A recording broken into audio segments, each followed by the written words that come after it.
শাকিব খান অপু বিশ্বাসের রাজনীতি ছবিটি ঢাকায় মাত্র একটি হল পেলেও ছবির দর্শকদের কাছে ভালো রিভিউ পাওয়ায় গত শুক্রবার থেকে ঢাকার 7টি সিনেমা হলে চলছে ছবিটি এবং প্রত্যেকটি সিনেমা হলই বলতে গেলে হাউসফুল যাচ্ছে। হল মালিকদের সঙ্গে কথা বলে জানা যায়, যদি ছবিটি এভাবে ব্যবসায়িক সাফল্য বজায় রাখতে পারে তাহলে হয়তো আরো 2-3 সপ্তাহ ছবিটি চলতে পারে, আর যদি তাই হয় তাহলে অবশ্যই ছবিটি হিটের খাতায় নাম লেখাতে যাচ্ছে। এদিকে যে 40টি হলে ছবিটি মুক্তি পেয়েছিল সেগুলোতে আসলেই ভালো ব্যবসা করেছে রাজনীতির এই ব্যবসায়িক সাফল্যের পেছনের কারণ জানতে গেলে দেখা যায় শুধুমাত্র শাকিব খানের ছবি বলেই নয়, ছবিটির কাহিনী আসলে ছবিটির প্রধান হাতিয়ার। রাজনীতির কাহিনীর সাথে আমাদের দেশের মানুষ তাদের নিজেদেরকে রিলেট করতে পেরেছে।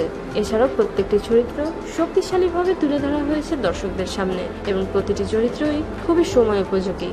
আর এসব কারণেই রাজনীতি ছবিটি বেশ নাম করেছে। তবে এসব বিষয় ছাড়াও অপু বিশ্বাস এখানে একটা বড় ফ্যাক্টর হিসেবে কাজ করেছেন, কারণ অপু বিশ্বাসের প্রতি তার দর্শকদের যে ভালোবাসা রয়েছে তার আবারও বহিঃপ্রকাশ ঘটল রাজনীতি ছবির ব্যবসায়িক সাফল্যের মধ্যে দিয়ে। প্রিয় দর্শক, মুক্তির 3 সপ্তাহ পার হয়ে গেলেও রাজনীতি এখনো ভালো ব্যবসা করে যাচ্ছে। রাজনীতির এই সাফল্য নিয়ে আপনাদের যে কোনো মতামত প্লিজ শেয়ার করুন আমাদের সাথে।